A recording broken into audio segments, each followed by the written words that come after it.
Yay. So let me start the video for a minute, the PowerPoint for a second, and share my screen, and then we'll start talking and doing a lot of active learning today too. So hold on just a sec while I share my screen.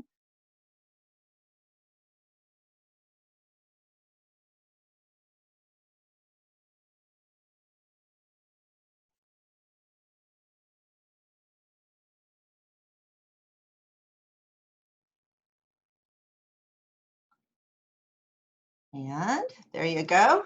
So this is dynamic distance learning with Microsoft's tools and others. We're not just doing Microsoft.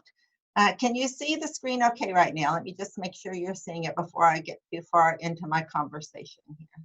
Yes. Oh, good. Awesome. Thank you. So dynamic distance learning with Microsoft tools, and it's going to look a little bit like the one I gave last week for a few slides, but don't fear, it's not the same presentation, and we're actually getting into other things too. So it's completely different than last week. So I'm Julene Reed. I'm happy to be here with you today. In the US, it is Memorial Day, the unofficial start of summer. So in honor of that, I wore my Cubs t-shirt. I was going to change, but I thought it's a holiday here. So welcome to those of you taking time from your holiday, and those of you in the rest of the world, whatever time it is. We saw someone from Greece at 10 o'clock.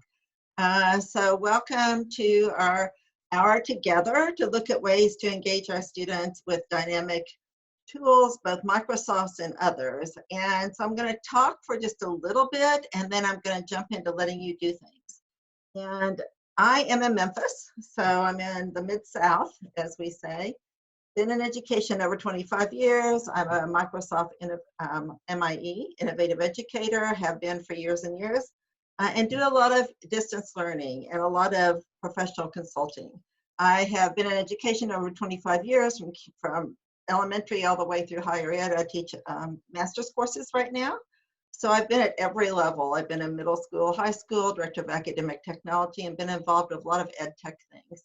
And so I'm really glad to be here with you today so that we can share some ideas. And so the plan is I'm going to share some with you. If you ever have a question or get stuck, let me know. However, let's have questions at the end. If you have just questions, oh, go Cuppies, yay, Tasha. And also, if you have things you want to share, I'd love to hear that. I want to keep a lot of the conversation to the end to be respectful of those that have to move on. But I also love it when it's interactive. And when it's interactive, it's a lot more fun for everyone. However, let's get going. So we're looking at how we're going to engage and motivate our students to maximize learning. And there's lots of ways to do this. And we're all jumping into this quickly, or we did the last couple of months, and we don't know where we're going to be when school starts again. Some of you in different parts of the world are still in school. And so you just never know what we're preparing for. However, the good news is, the silver lining is, we have so many teachers using these tools in effective ways now that we've kind of prepped the groundwork for a new kind of education. I was listening to Simon Sinek's YouTube interview that's like 5 minutes this morning when I was on my walk, and he talked about a friend of his says it's not going to be it's not going to be like we remember. It's not going to be normal, back to normal. It's going to be back to abnormal because things are going to be different. We just don't know what that is. But the thing that he also talked about is we have a growth mindset. If it's a snowstorm, if it's a thunderstorm, we know how to deal with this.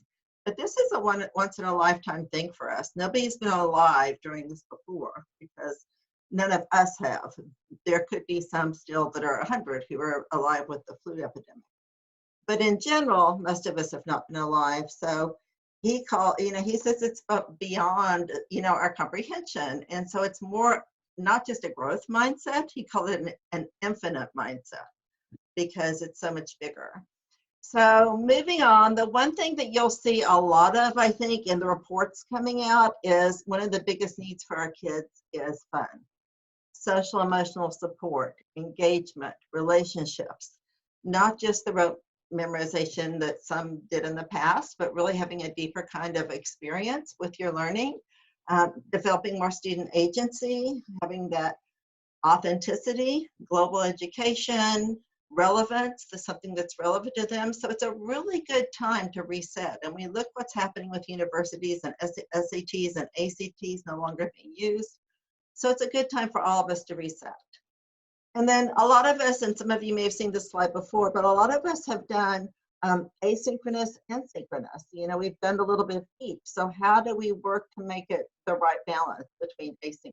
Sorry, that's when it jumps on me. Asynchronous and synchronous. And so thinking about these different things we're going to talk about today, think ones you could do synchronously and which ones you could do asynchronously. And you can't do them all. It's okay.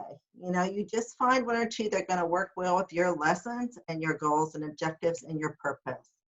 And so talking about the importance of distance learning and social emotional learning, that it really is important that we think about that and that we motivate these kids and we build those relationships however we can.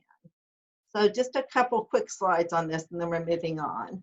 And so with motivation and relationships, think about that two-way communication. I loved when someone said, don't talk to your students when you have your meetings, your Zooms or whatever you're doing, but talk with them, not just to them, but with them. And so having collaborative projects are still important, and we'll talk about that again in a second. I'm not going to go into that. Open office hours. How do they get in touch with you if they're having a problem? Is there a process? Are there days that have office hours to support them that way? All of us, I think most of us have done video conferencing, but some haven't, and some students haven't had access that will be getting access. A lot of that CARES fund is coming through, and I'm working with a lot of districts who are getting that and deciding how to utilize it to the best advantage. So that's a US-centric thing, but it's still money that's important, and other countries may also have special funding coming through to support that for distance learning. But building in time for connections and thinking about, and I've said this before in some of these sessions, you never know what home environment your kids are in. So be respectful of that and find ways that you can still connect with them through video, even if you have a tent day where they put a blanket over a chair or something that helps them. And then motivation. This is the part I like, have fun. You need to have fun. You need to take care of yourself, and they need to have fun. So anything to get them online, funny hat day, karaoke, a sing-along, dance parties, dress like your favorite sports team or your favorite whatever, celebrity. Just do something fun and get them online. And maybe it's not every day, but maybe a fun Friday or something like that. And then mix up what you're doing. Do different things at different times. You know, not every day is going to be lecture. You can't do it like you used to. So how can we do it the best to really take advantage of everything? And then when you are giving them that choice, think about no tech. Maybe they're drawing a book cover. Maybe they are painting a picture. Maybe they're out doing a scavenger hunt with their phone camera, looking for a certain type of geometric pattern or something. Create a slide deck, you know, something with 5 images from a novel, or high tech where they're making a book trailer video. So just think about all those options. And then the last little bit, we're almost ready to get into the fun part, is remember the group projects, remember having partners, peer editing, collaboration, anything you can do to really not just keep your relationship going with the children, the students, but to keep their relationships amongst each other going. Because I know after 2 months of lockdown in Memphis, and in Memphis, we've been pretty lucky. And if you look at the numbers here compared to big cities like Chicago and New York and California, the state of California, some of those have had, like LA, some of those have had incredible numbers. So we relatively have been lucky, if you can call this luck, that we haven't. And so we're starting to gradually reopen. I still don't know that schools will be open next fall. So those were kind of the things I wanted to share with you. And like I said, have dance parties and things. These are a couple ideas that Emma Pass gave me. The slide here is from Emma. And she uses Go Noodle and Super Movers. During her lessons, she'll have them get up and do things. And we talked about how important it is in the last session I did to not give huge, long assignments that take a 30-minute video or something, but to do things in chunks. So kind of chunk everything, focus on your main objectives, and most of all, have fun. You know, what are the essential understandings you want them to acquire? How can you do it? What is the best tool for doing that? And then have fun. So we're going to jump right in here. We did this the other day on one of mine, but we have a different question today. So how do you make learning dynamic and fun? So if you'll go to this Padlet, and you can probably actually take the first part off and just type that part in, it'll be fine. Padlet.com/JuleneR2, that's me, Julene, /dynamic. Padlet.com, and I will put that in the chat for you, which would be very helpful. In fact, I should take that HTTP and put it back and put it in the chat, and then it will be a link. So here it is in the chat. If you'll just click on it, and Padlet is a great tool for doing these types of activities. So I'm going to get it open here. I'm going to stop sharing for just a second. All right, and I'm back. And I'm going to go to the Padlet myself. Did you get there? Did it work for you? Because I got an error on my own Padlet. Let's see if it worked for you. If not, I can fix that real fast. Yes, did not work. Okay, well, we can fix that. Hold on, I'll just give you the big link. Julene, Uh-huh. the thing that you copied left off the word dynamic. Oh, well, that makes a difference. There you go. So Lauren put it in there for you. Thank you, Lauren. Lauren should be teaching this right now. So thank you, Lauren. There you go. I see you popping in. So let me go on and share the screen again so that you can see what everybody's putting in here, although you should be there. Go on and click. You shouldn't have to log in or anything. This is a really good tool just to get a quick pulse of things. You can use it as a bell ringer, an exit ticket, just for fun, however you want to use it. So be thinking about that. Let me go up here and start my screen sharing again. Here we go.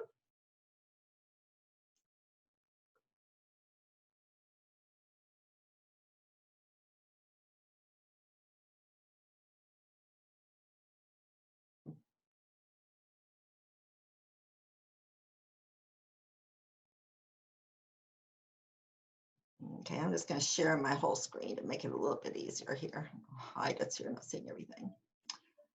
So let me hide this as well. Give us some more room to look at everything. I love seeing these pop in. So a lot of different tools like this. And what I love about Padlet, if I haven't seen this yet, let me move this over. Damn. Over here on the right at the bottom corner where you have your plus, that's how you add things if you haven't used it before. And when you add something, so mine is up here at the top left. Now let me move this over so there you go. So here we go. I'm gonna stretch it so we can see everybody's popping in. There we go. And when you add something, you have the ability to do a lot of different things with it. So you can upload something, you can add a link, you can take a picture, take a snap. I should not have, I'm gonna cancel it because you know what? I'm using my camera with you, so I cancel that for now. And I can use the 3 dots. I can upload from here. I can actually do a voice recording. So I can record my voice. I can record my screen. I can draw on the screen. So there's a lot of different things that you can do with this. So it can be very media rich. And I love looking at this. Calvin and Hobbes strips. Kathy, that's really interesting because one of the things I've seen that there's been a real uptick on is graphic novels and comic strips and comic books. Those have really gotten kids engaged and enjoying things. A joke a day. My 3rd grade granddaughter did that. They had to come with 2 jokes. It was a really bad one, so I'm not going to repeat it. Memes for writing prompts. I love these. Theme days, great. Spirit days, Kahoot. You're going to see some of this in a minute. I gave my students choice boards. We're going to talk about that. So in a minute, when whoever wrote that, I don't see your name. I'd love to have you talk about that in social hours too.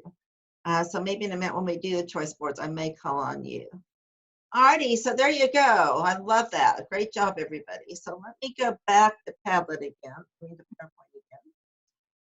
And you'll have access to that. So you can still work with that. You can still add to it. So anyone who's coming in asynchronously, not everyone will be here today, but they may watch a recording, you'll still be able to go in and add yours, and then we'll all have a set of resources together.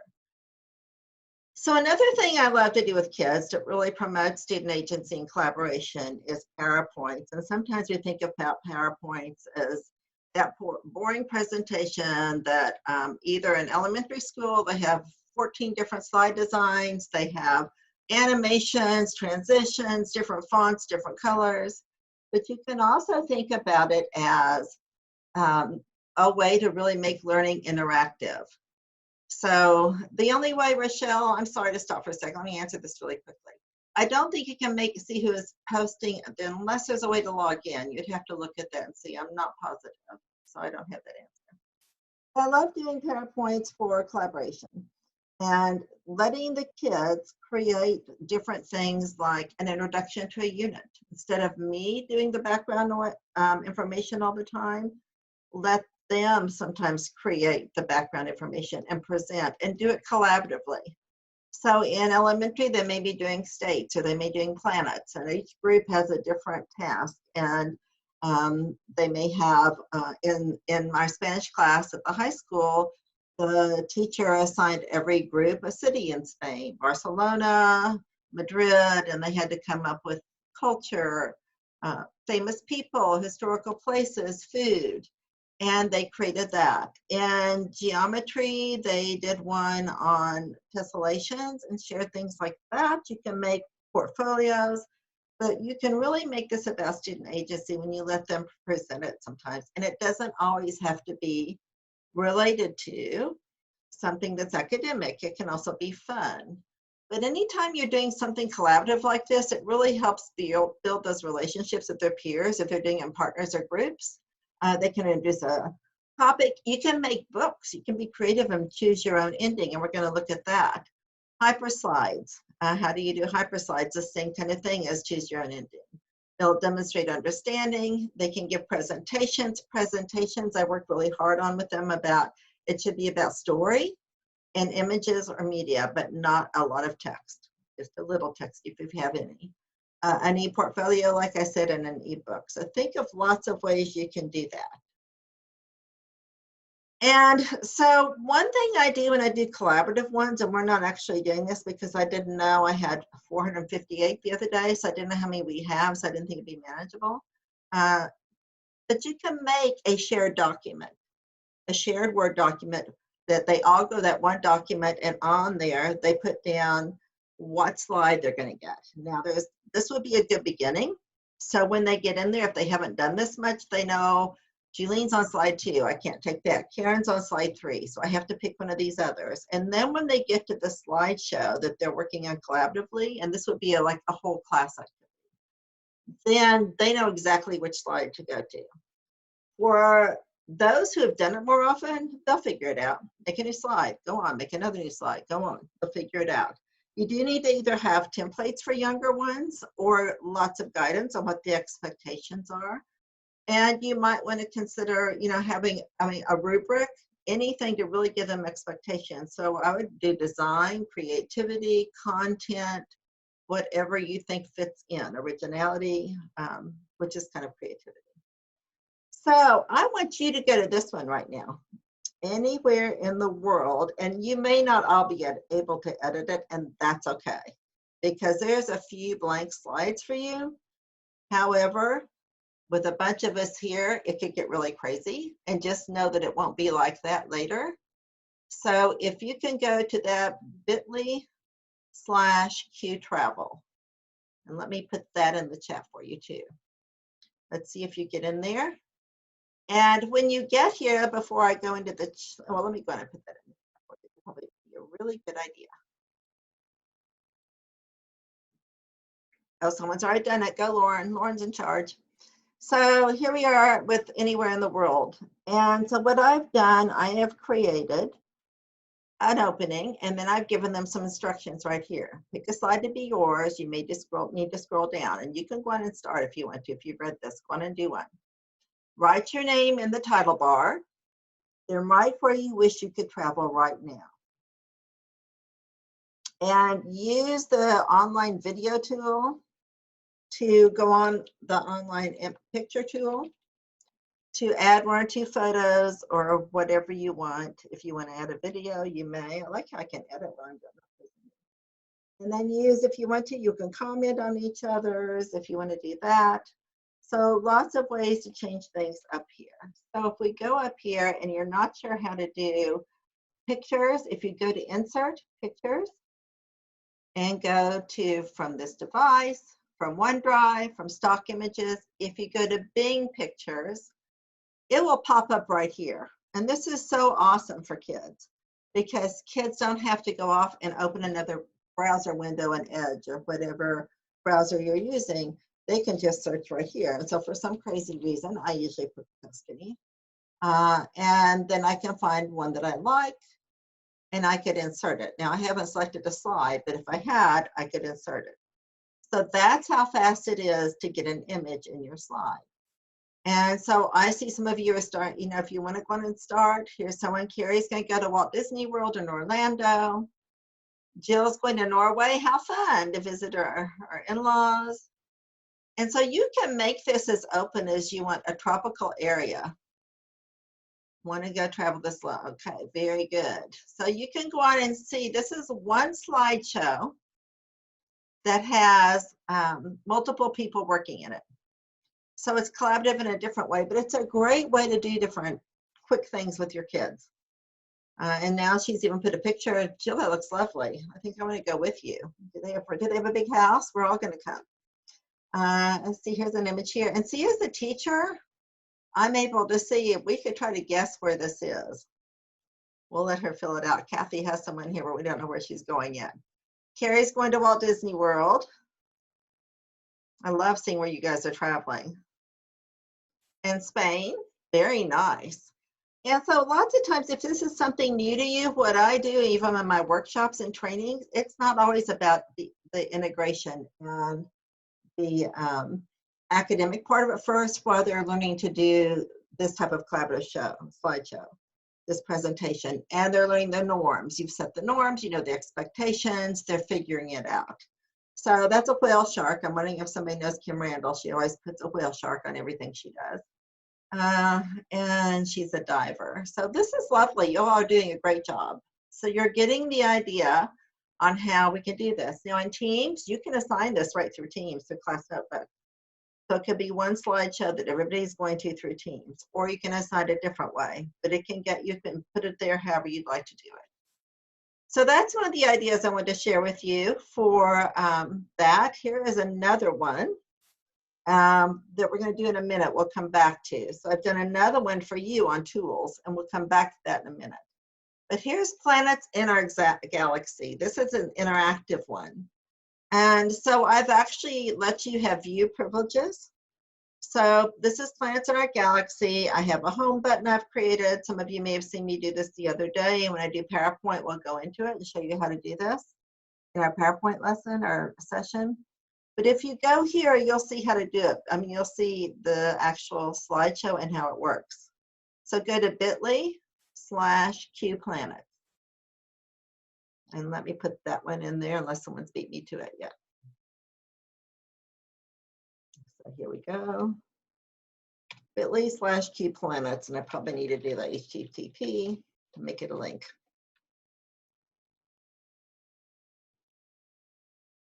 There you go. There's your hot link. So how do you stop students from deleting other students' slides? Well, that's setting the norms, and you do have some version history you can look at. But I think if you've assigned slides, you know, it's just saying the class norms that they can't do it. That's the rule. And so whether you can go back and find them again in version history is questionable. So maybe you want to break it into smaller groups where they have a little more accountability with each other too. That could help. And if anybody has a suggestion for that, just put it in the chat. So in this one, in my planets in the galaxy, let me show you how it works.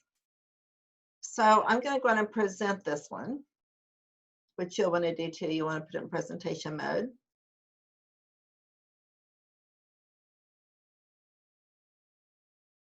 See if it'll go for me. We're all there. It may not like it.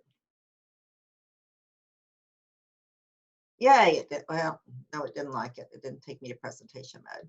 I think it's because I'm doing everything else right now, but you hopefully can do it. You want me to make a copy and do it. But for each one of these, if I click, and it worked the other day, I don't know why it doesn't like me today, but if I click on any of these, it's going to take me to the slide. So every one of these has a different planet. And when I click on Mercury, there's a hyperlink for this. I should be able to show it. Right click it and look at it. There's a hyperlink where I could just click in here and tell it to go to another slide in the slideshow. So that's how that works. You just hyperlink all of these and it's going to take them to another slide in the same slideshow. The way you get the home button is through the master. So if I have to be, and this is where the issue is too, is you have to be in PowerPoint on your desktop. So I'm going to open this in the desktop app right here. And it's opening in my desktop app.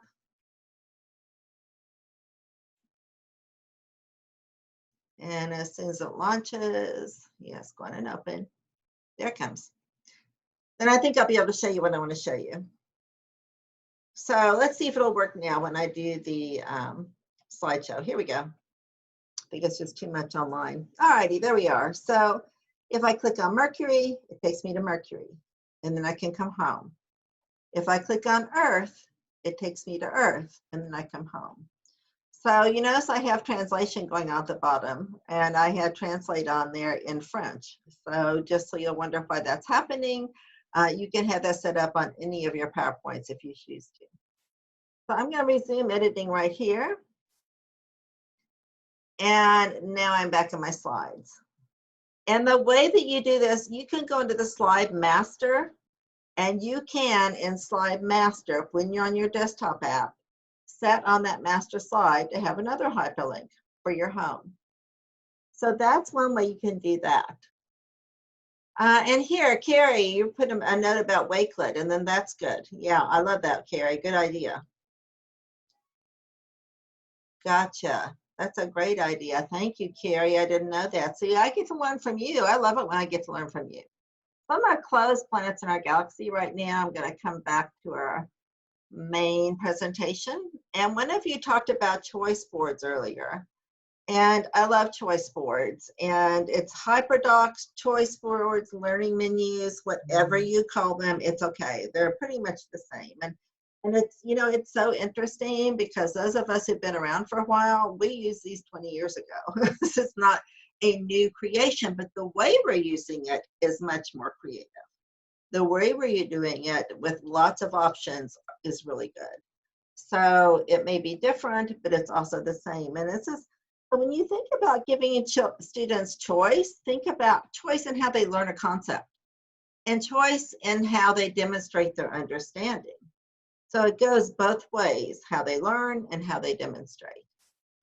So this is Dr. Dwayne Harapnik.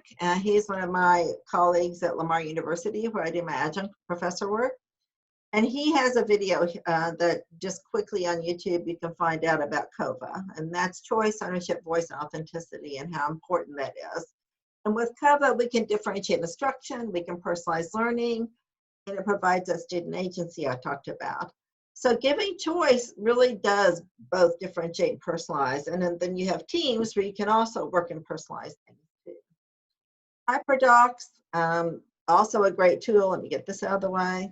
It's about using the technology to teach, not about teaching technology. And so don't get lost in the tool. Get lost and stay focused on what you're trying to do academically.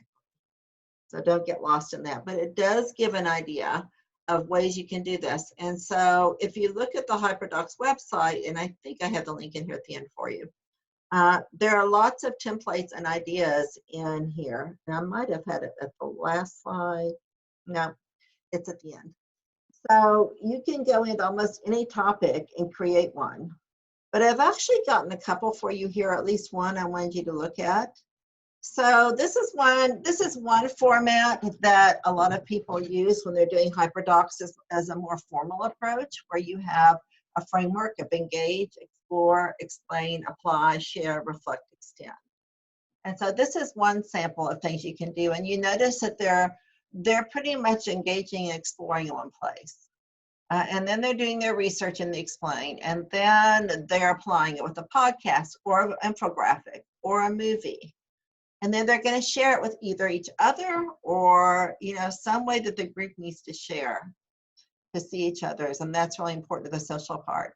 And then a reflection. I think reflecting and metacognition are huge in education, and we need to stop and do that. And it can be reflection that's written, a video, an audio, a conversation with a peer, but reflecting regularly. That really helps develop their lifelong learning skills and really helps that thinking process on what did I do, what went wrong, how can I do better, and what's my next step. And then they have something to extend it. So that's one idea. Casey Bell does a lot of work, and she doesn't normally do it with Microsoft. So I've actually changed this to you from Microsoft, but because I love this, and I think it's a great tool. So in the next slide, you'll see the link to it. So in a tic-tac-toe, you always start with number 5. So as the teacher, you would always start with number 5. And that, you would put number 5 as the one required thing. And then they can choose anything on this grid to make their tic-tac-toe, horizontal, vertical, diagonal. You can even make it bigger. It doesn't have to be a 3x3 grid. You can make it whatever size you'd like to. So you see all the different options they have here. It really gets them excited and engaged. Lots of dynamic ways to do it. So down here, let's hope this works for you. Down here, I've created one that's the slides that you can use to do. It's actually Casey's creation. And let me just put the link here for you. There you go. Hopefully that one will work. Didn't leave anything off. And so it's a slideshow, pretty much. It's a slideshow that then when you're in it, it's going to make the tic-tac-toe directions. So if I go here,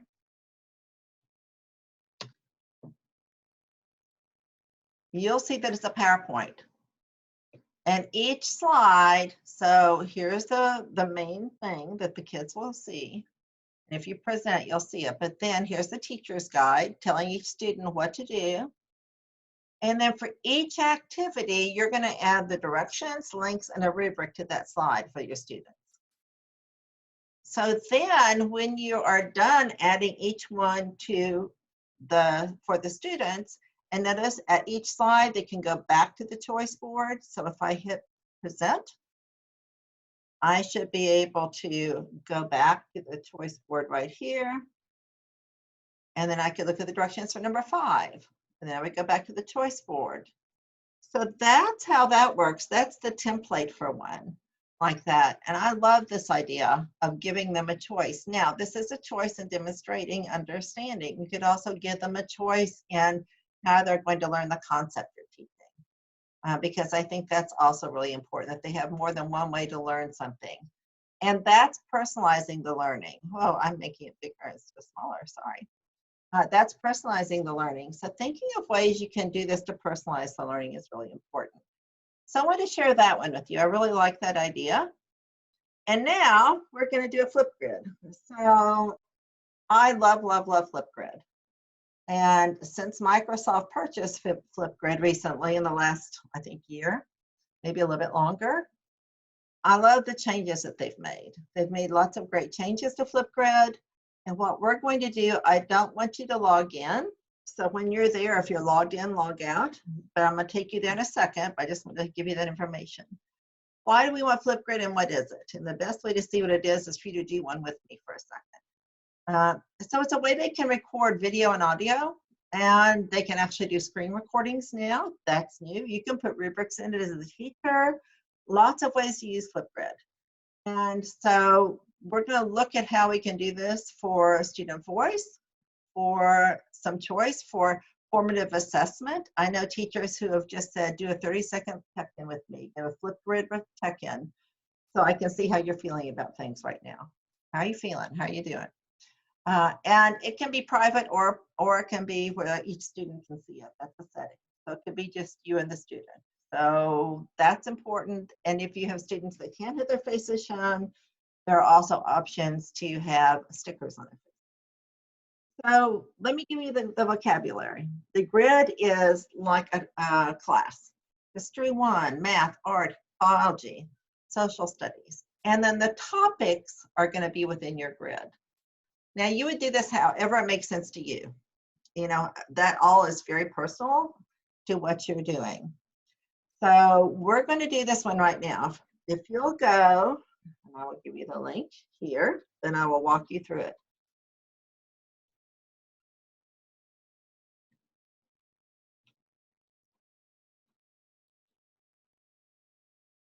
I'm making sure I spelled it right because I didn't. See if that works. If you go there, you should come up to a screen like this, engaging students in distance learning. This is what the students see. So you're a student right now. With that link, you went straight into being a student. This is your prompt. What is the silver lining you've had with your students during this time of distance learning? That's the prompt you're going to have. So what I'm going to do to be able to do this, and we'll see if it works, I'm probably going to have to turn my camera off. Let me stop the video. And then we'll see if it will let me do it, because it gets a little tricky when I'm presenting and trying to show you. So this green plus, you will hit the plus. And if it asks you if it can access your camera and your microphone, be sure to give it permission. So as a student, you hit the plus. You can log in with either Microsoft or Google, whichever you want. I think I'm signed in both ways. I'm just going to do this one because that happens to be the account I know I made this in. And now this is a student's perspective, remember. A teacher has a lot more control. So yay, there I am again. So as a student, here I am. I can show the topic. So I can pop that open with this little book. And I haven't tried that. I can see here's the prompt. If I'm a student, I might want to make some notes here. I want to make sure I talk about this and don't forget to share that. So I'm not going to do that. And this won't be seen by anybody but me. That's just my little area. So the kids love it because they have filters, lots of different filters.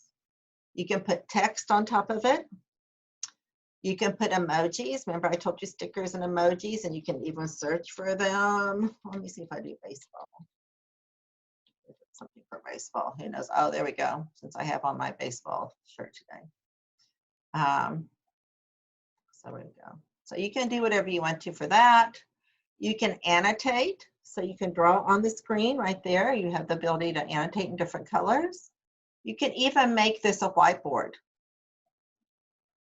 So I can draw as a student. I can make this a whiteboard, and then I could pick my color, and I could be annotating and talking about a formula. 2 + 2, and how did I get that? So I could be showing my work. So that's an option. Like clear the bar. I can upload any kinds of stickers and custom images. So I can also put an image on the side or a document or something I created and be talking about it. So it's like side-by-side recording. And we'll be doing all this in my Flipgrid session, but I just wanted to show you some of these options. And here's the screen recording, video clips, and all of that. So just really fast, and you can do this. I'm going to show you really fast how to do it. I'm going to click the camera. It's going to count me down. Hi, everybody. I love to have fun when we're doing our distance learning classes. So I want you to be thinking of a joke for next week. In fact, come with 2 in case somebody else takes the one you were going to give. See you soon. Click the pause, go to next, and then it wants your selfie. Oh, it's going to let me look at it. Okay, so now it's my selfie. And then I go to next. I hate doing that with you guys. And then I can put my display name, title, link, whatever, anything I want them to go look at. Yeah, you can use filters, but you could also use stickers if they're shy. I was looking at the tab there. So if you don't want to see yourself, and they'll get used to that. It takes some time, but they'll get used to it. And then you just submit your video. Congrats, it's submitted. You have a link to it. I can download it. I can download the selfie, and then I'm completed. Now, if you've done that, go on and do it. Go on and do it. Take a minute or 2 to give me a video. Just do it really fast. And then what I'm going to do is go back over here and show you what it looks like from a teacher perspective. So go and do something there. Here's my grids. Here's the one that I just did with you. Right now, I don't have anybody who's reflected, so I can't see anybody yet. But this is a teacher. I would see on my grid. So this could be like algebra, environmental science. These are for training, solar system, Spanish, performing arts. And I can put lots of different things in here. I can put videos they watch and respond to. I can put images, whatever I want to do. So if someone had done it here, I would be able to go in and just see it. So let me just show you what it looks like from a teacher where I have some videos. Okay, so here's one. So if I do this one, here's what a teacher would see then. You would see the different videos. And then you can actually score them here with the rubric, lots of different things. So that's your quick drive-by of Flipgrid. We're not going to get into that any more deeply right now. And I'm going to start my video again. But I just wanted you to see that because that's a really good thing to engage your kids with. And then when you get ready to do it, you will just log in. You'll go in and log in with your Microsoft account or whatever account you choose, and then you can start creating your own. So let me go on down here to where we are next. I wanted to show you, what was this? So there is even this great little Flipgrid kind of hyperdoc that you can use for learning Flipgrid. And so that I'm happy to share on my slides as a PDF, and then you can actually find that and use it if you'd like to. So moving on, I want to just quickly go through some more tools with you. We have about 15 minutes left. I love, love, love Sway. And I don't know if you've used Sway, but it's a great way that you can do either storybooks, because you can do it horizontally, and it's similar to a digital storybook. Or you can do it vertically. And so these are some older ones I have. I was trying to see if there was a good one here, but you can start by templates. Let's look at this one. Let's look at habitats. And it's very media rich. And so instead of always having the same kind of PowerPoint or type of presentation your kids usually do, this is just another way they can build a presentation. So that's habitats, and you see they've got videos in here, they have images. Let's see here's someone's done the portfolio this way. So actually that was not one that's been done, that was giving you a template. So I didn't mean to do, but they do have templates. You can start with an outline. Let's look at solution to the world's biggest problems. And they're really fun. Now, I will tell you, if you're someone who is very an instructional design kind of person, you're going to get frustrated soon because it's limited, but it's meant to be limited. It's intentional because it's a really quick one where you're not having to worry about doing all the design. It does a lot with you, gets you lots of design options you can use. These are stacked images. And so I love Sway. And Sway is a Microsoft product as well. You just go to sway.com. It can easily be shared with grandpa and grandma with just a link. They don't have to have an account. So it can be private or public or whatever you'd like as well. I see a question here about, yeah, I see if it's a school account, there's no restrictions for Flipgrid. Very good. Yeah, because it's a Microsoft product, it would fall into the same regulations. All right, and so Microsoft Forms is another one that you can really use for fun and engagement. I'm doing a session on Microsoft Forms, not to plug it, but we're not going to go into that. We don't have the time. But no, it's a great way to do check-ins, surveys, bill ringers, exit tickets, answer feedback right away. But it's also fun because you can show instant data and an instant graph. Okay. What's your favorite ice cream this week? Or what was your favorite TV show you watched this week? Or of this list of favorite ice creams is probably how you do it. Which is your favorite of these ice creams? And instantly you have graphs and charts and everything. So you can quickly do a fast survey of your kids and do a quick chart and a graph of something. You can also do branching. So what's nice is you can do, what did you read? What was your summer reading? Was it Moby Dick or was it Harry Potter? And depending on that answer, they go a different way. So lots of things you can do with forms for personalizing the learning. Choose your own ending stories, which kids really like to do. Lots of different things. So don't forget about forums. Lots of great ideas for that as well. Some other engaging ideas, and one of these is one of my newest favorites. And this is from, I think he's a 5th grade teacher, I believe, Donnie Piercy, who I've known for a long time. And he has been doing this great project. And I showed some of you, if you were here the other day, some of these, but he sent another one too. So I have a surprise for you today. There's another one where he's taking famous artwork and the kids are recreating the scene. So think about ways to get your kids outside to do something creative, something completely different. A scavenger hunt outdoors, whatever, but this is what he's done. So they've taken a photo challenge. It is 5th grade. So you see the famous photo on the section, the 2 photos on the left, the collection on the left, unless you're mirrored, I shouldn't say it that way, but the one that has Phillies, and then it also has Phillies on the other side. One is a famous Hollywood photo. The other one a student made with characters from Sesame Street, like Miss Piggy and Kermit and Fozzie the Bear. Then the bottom one, I think, is Andrew Wyeth, I believe, and then one of his students. I mean, these are real ones that students did. And now look at the new one, the ballet dancers, where they took the original painting from the bottom and then they used filters to recreate at the top, which I thought was amazing. And all he did for most of this was just give them a link to classic works of art. And they could go to classic works of art and find some art and then go out and recreate it. So think of something fun and creative like that too sometimes with your students.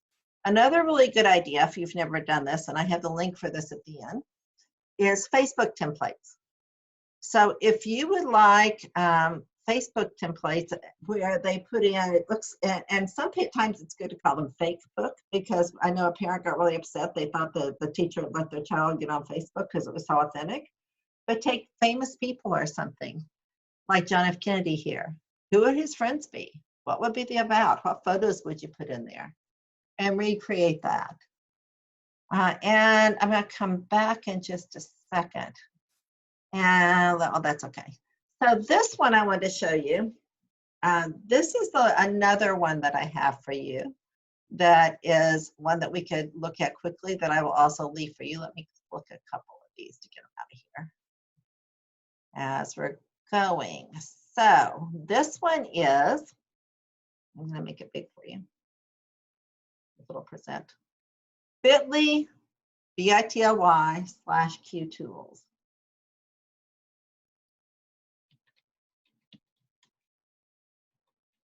And it's coming.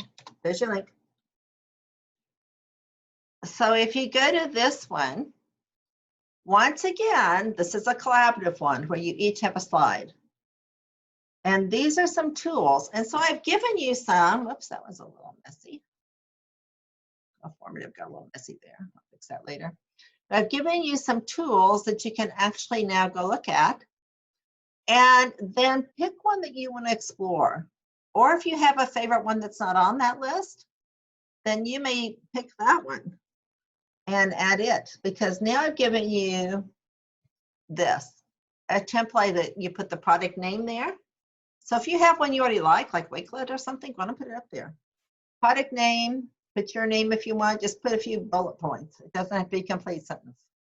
But this is a great way, another idea of a collaborative presentation where everybody has their own slide and now they can go on and search for something and find something. So if you look, these are all hyperlinked when you go to presentation mode. So I know a lot of us love Kahoot. And the good news about Kahoot is they have other music now. Hallelujah. You know, it was the same old music all the time. So now we have some other music. I'm going to have to fix a format that's going to drive me crazy. So those are great ones to look at. And Book Creator is a good one for creating books, no matter what age. ThingLink, where you can make interactive spots on images and things, quizzes. And there's another one, you know, Quizlet, a lot of different quiz programs. Go Formative, I love because you see everybody's slides as they're working. So it's a great one to work with. CoSpaces is virtual reality. Flipgrid actually has a part of either AR or VR built into it now. Edpuzzle, if you've never used it, it's not necessarily fun and creative and engaging for your kids, but it's good for making sure accountability. If they've watched a video you want them to watch, because you can insert different little quizzes in the middle of it. We looked at Padlet. We looked at Flipgrid. So these are just some others, and feel free as you're exploring, feel free to also add your own in here. So you may not want to now, but come back anytime and just add something in here. And notice I didn't give you a slide this time. I didn't either the last time because I didn't know how many. But for your kids, like I said, you can certainly give them a slide that they look at, that they know which one they're going to, because you won't have as many at one time. And the same thing. So is the link working for anybody? Let me get it for you if it's not. Let me get a share. Let me just give you the real link. Anyone can edit, copy the link, copy it. Let me paste it here. Let me give you the real one. Try that. I don't know if it's going to let you work or not. I think it should. Anyone with the link can edit. I see somebody's in here besides me. I see a lot of guest contributors, so it should work. Because I see people coming in, they're not doing it yet, but I see them looking at it. So look at some of those resources. And then, like I said, and for some reason, I don't see it here, but I have a list of other resources to share with you that I'm going to add here. And then if you will just email me, because I sent a bunch the other day. I'm going to give you this address and another one. If you want the PDF of the presentation, I actually do really send it to you.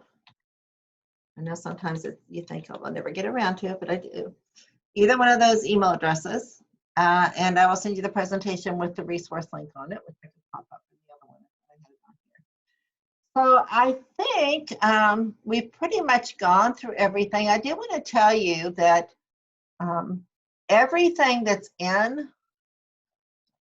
on our site right now on the Global EdTech Academy is getting updated daily. I send you the presentation as a PDF. It's just easier to send it that way. So I send you the presentation as a PDF. That way it doesn't have embedded videos and all that. So everything that I've done here, everything that we have on our site right now is getting updated daily. A lot of us have, I think I have 33 sessions to do, and I've only put about 10 up. So keep going back to q.org/Microsoft. Keep returning there and looking at the different things that are available for you, because there are a lot of different things there. So questions, anybody have any questions? And this is a great time that you can open your mic, type it in the chat, whatever. I want to thank all of you wherever you are in the world, whatever day it is in the world, and whether it's Memorial Day where you are, or you have no idea what that is. Thank you so much for coming. I hope this gave you some ideas. Thanks for spending some time with us, and please come back to some of our other sessions. There are a lot of different ones coming up. Awesome. I do have a session on Teams soon. Look on the Microsoft. Let me look. q.org/Microsoft. There we go. Go there, and if it's not there today, it will be coming up soon. I don't know that I have it right at my fingertips without having to make everybody look at my calendar, so it would not be very much fun. Thank you so much for coming. I hope you'll come to some of the others. And please feel free to, write. Why does it always do this? You guys should tell me when my chat's not working. It keeps reverting to just one person. So this is my email again. I don't know if it went to everybody or not. This every week it takes me to a different person, or this one. Okay, good. All of a sudden it went to one person. I don't know why. But there you go again. There you go. They're both right there. Awesome. Very nice. And I have a whole list of resources, including the templates and everything that I'll put as the last slide here. I don't know what happened to it. It was a crazy weekend of a holiday and everything. But I will definitely add that last one, and I will send the whole PDF to you if you'll just shoot me a quick email. Any questions? Anybody can open their mic if they'd like to.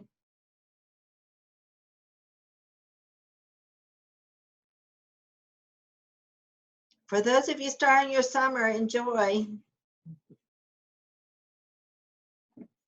I'm going to stop the recording.